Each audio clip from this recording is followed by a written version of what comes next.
नमस्कार दोस्तों, स्वागत है आपका फिर से हमारे YouTube चैनल अभिषेक पाठशाला में। दोस्तों, जैसा कि आप जानते हैं कि आप हमारे साथ यहाँ पर पढ़ते हैं इंटरमीडिएट की मैथमेटिक्स के साथ फिजिक्स की क्लास को बिल्कुल ही सरल, और लेक्चर में हम यहाँ पर क्लियर करने वाले हैं वैद्युत क्षेत्र की तीव्रता तथा विद्युत फ्लक्स के बारे में। आज जानेंगे कि किस प्रकार से विद्युत क्षेत्र की तीव्रता तथा विद्युत फ्लक्स को एक डायग्राम मेथड से कैसे समझाया जाता है, ये आज के बारे में जान लेते हैं। तो आज का वीडियो बहुत ही इंपॉर्टेंट होने वाला है आपके लिए। वीडियो को लास्ट तक जरूर देखिए। यदि मेरे द्वारा बताए गए तीनों परिभाषाएं आपके लिए क्लियर हो रही हैं, एकदम बिना रटे आपको याद हो रही, तो मेरे चैनल को लाइक, सब्सक्राइब और अपने साथियों के पास जरूर शेयर कीजिए। ठीक है दोस्तों, तो आज हम बात कर लेते हैं स्थिर वैद्युतिकी के इस लेक्चर में इलेक्ट्रिक फील्ड की बात कर लेते हैं।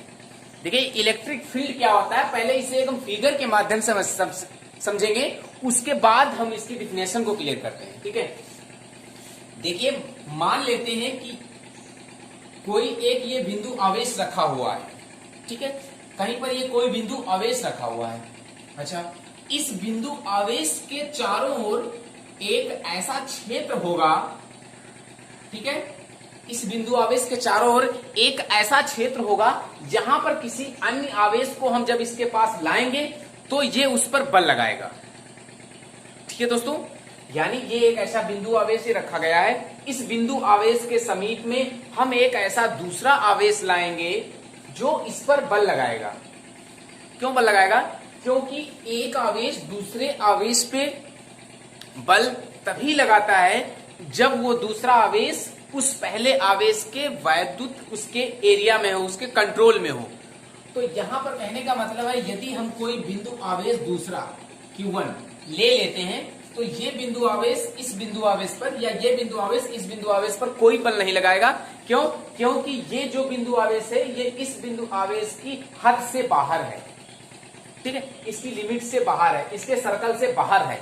यदि हम इस बिंदु आवेश को इस सर्कल के अंदर लाएंगे, इस बिंदु आवेश को यदि हम यहां पर लाते हैं तो ये बिंदु आवेश इस पर एक बल लगाएगा। यदि ये दोनों समान प्रकार के आवेश हैं तो ये प्रतिकर्षण बल लगाएगा, और यदि ये विपरीत प्रकार के आवेश हैं तो ये आकर्षण बल लगाएगा। कहने का मतलब है, यदि समान प्रकार के आवेश हैं तो ये बिंदु आवेश इस बिंदु आवेश को धक्का देगा, और यदि ये दोनों विपरीत प्रकार के आवेश है तो ये बिंदु आवेश इस आवेश को अपनी ओर खींचेगा।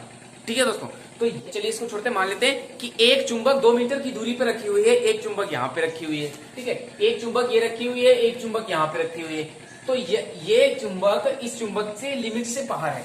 ये दोनों आपस में ना तो प्रतिकर्षण बल लगाएंगे ना ही आकर्षण बल लगाएंगे, क्योंकि ये दोनों एक दूसरे के चुंबकीय क्षेत्र से बाहर रखे हुए हैं।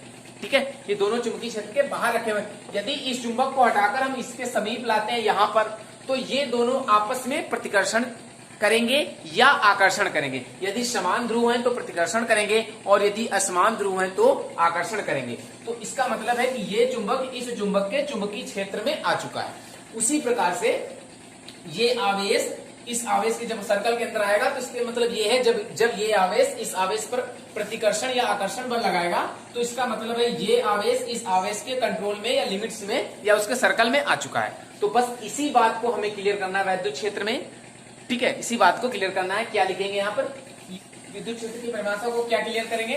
देखिए, लिखेंगे किसी आवेश के चारों ओर का वह क्षेत्र जहां कोई अन्य आवेश किसी प्रकार के आकर्षण अथवा प्रतिकर्षण बल का अनुभव करे, उसे कहते हैं विद्युत क्षेत्र। फिर से क्लियर कर लेते हैं, किसी आवेश के चारों ओर का वह क्षेत्र जहां कोई अन्य आवेश आकर्षण अथवा प्रतिकर्षण बल का अनुभव करे, विद्युत क्षेत्र कहलाता है। ठीक है, क्लियर हुआ? इसकी परिभाषा को क्लियर करेंगे कुछ इस प्रकार। कैसे? देखिए क्या लिखा हुआ है, किसी आवेश के चारों ओर का वह क्षेत्र जहां कोई अन्य आवेश आकर्षण अथवा प्रतिकर्षण बल का अनुभव करे, उस आवेश का विद्युत क्षेत्र कहलाता है। ठीक बात है। क्या है? विद्युत क्षेत्र की तीव्रता। देखिए, विद्युत क्षेत्र की तीव्रता विद्युत क्षेत्र पर आधारित होते हैं। हमने अभी यहाँ पर क्या सीखा कि जब कोई आवेश किसी आवेश के विद्युत क्षेत्र में आ जाता है तो उस पर आकर्षण या प्रतिकर्षण बल लगता है। तो मान लीजिए कि ये आपका बिंदु आवेश है, ये कोई यहाँ पर पॉइंट P है, जिस पर एक हमने विद्युत क्षेत्र की तीव्रता को ज्ञात करने के लिए एक परीक्षण आवेश ले लिया है। क्या ले लिया है? परीक्षण आवेश हमने क्यू नॉट ले लिया है, ठीक है, क्यू नॉट हमने एक यहाँ पर ले लिया है। तो हमें ज्ञात करना है बिंदु P पर क्या, विद्युत क्षेत्र की तीव्रता।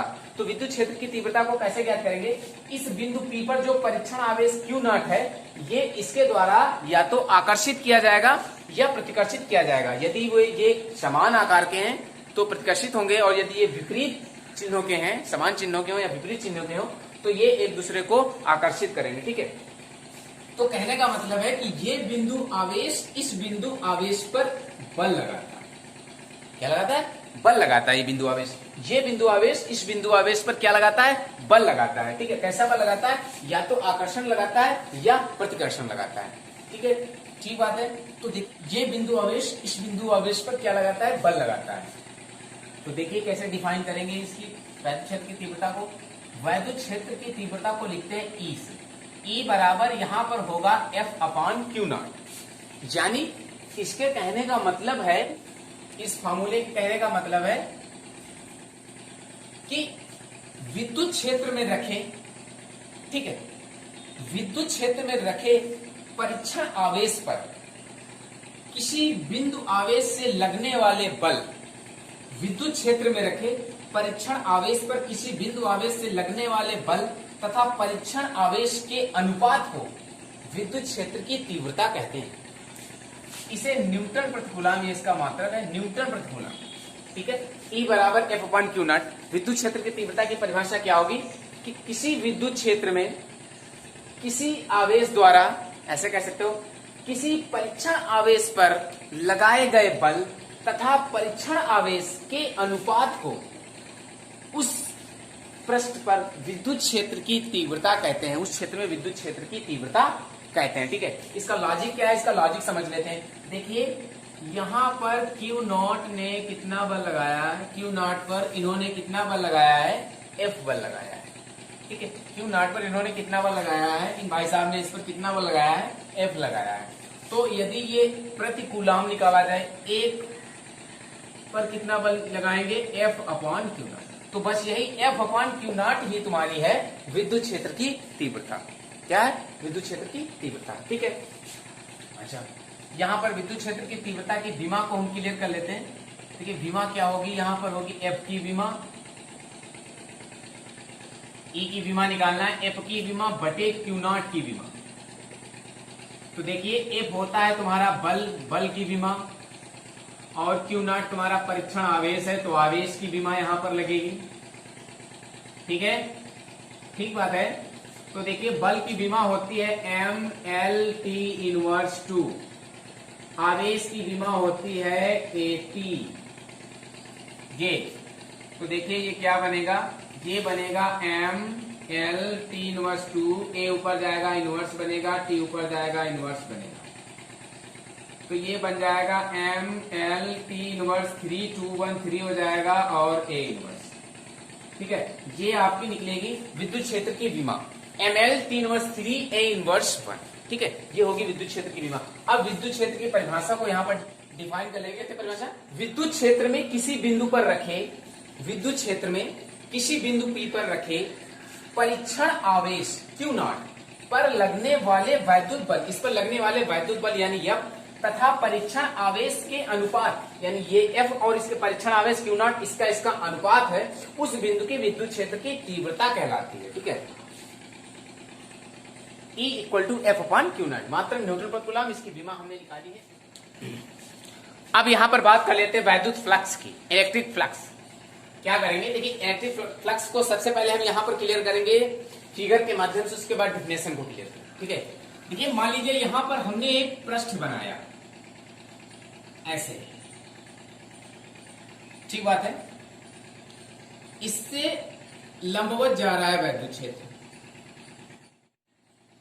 ठीक बात है।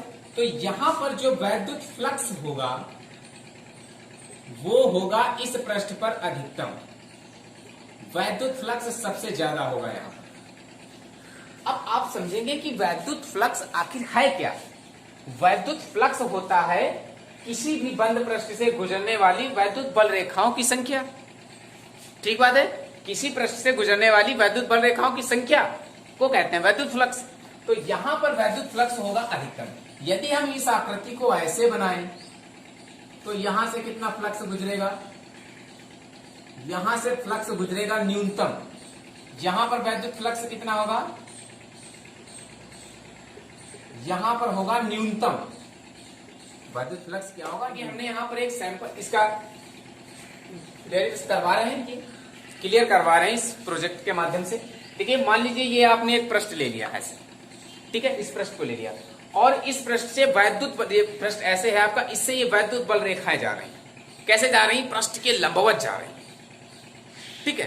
ये वैद्युत बल रेखाएं कैसे जा रही हैं, इस पृष्ठ के लंबवत। यदि हम इस पृष्ठ को ऐसे रख दें तो ये रेखाएं कैसे जाएंगी, ऐसे जाएंगी। तो रेखाएं कैसे जाएंगी, ऐसे, ठीक है। तो कहने का मतलब ऐसे, देखिए यहां पे ध्यान देना कि रेखाएं सबसे ज्यादा ऐसे जाएंगी या ऐसे करने पर जाएंगी। जाहिर सी बात है ऐसे करने पर जाएंगी ना, पृष्ठ जब आपका लंबवत होगा तब रेखाएं ज्यादा जाएंगी, जब समांतर होगा तो कम से कम जाएंगी।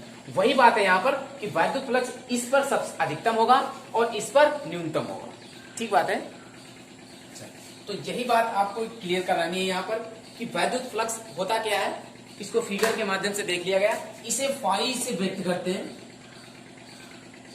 इसका होता है E vector into S vector. देखिए ई वेक्टर ये इसका वैद्युत क्षेत्र होता है, जो इसके लंबवत सदिश होता है वो होता है एस वेक्टर। इसे हम लिख सकते हैं E S into cos theta, ठीक बात है। अच्छा यहां पर अब वैद्युत फ्लक्स की परिभाषा क्या होगी, इसी से क्लियर कर लेते हैं। क्या लिखेंगे, वैद्युत क्षेत्र में किसी काल्पनिक बंद पृष्ठ से गुजरने वाली कुल वैद्युत बल रेखाओं की संख्या को, फिर से देख लेते हैं।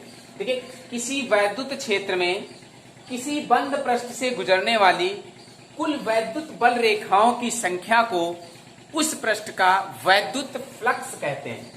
परिभाषा को क्या लिखेंगे, कुछ इस प्रकार, ठीक बात है। वैद्युत फ्लक्स क्लियर हुआ दोस्तों। ये रही आज की क्लास, कैसे लगी हमें कमेंट करके जरूर बताया गया। मेरे क्वेश्चंस आपको समझ में आए तीनों, वैद्युत फ्लक्स, वैद्युत क्षेत्र और वैद्युत क्षेत्र की तीव्रता। तो मेरे चैनल को प्लीज लाइक सब्सक्राइब अपने साथियों के साथ जरूर शेयर कीजिएगा। थैंक्स दोस्तों, फिर मिलते हैं आपको नेक्स्ट लेक्चर में कुछ इंपॉर्टेंट टॉपिक्स को लेकर।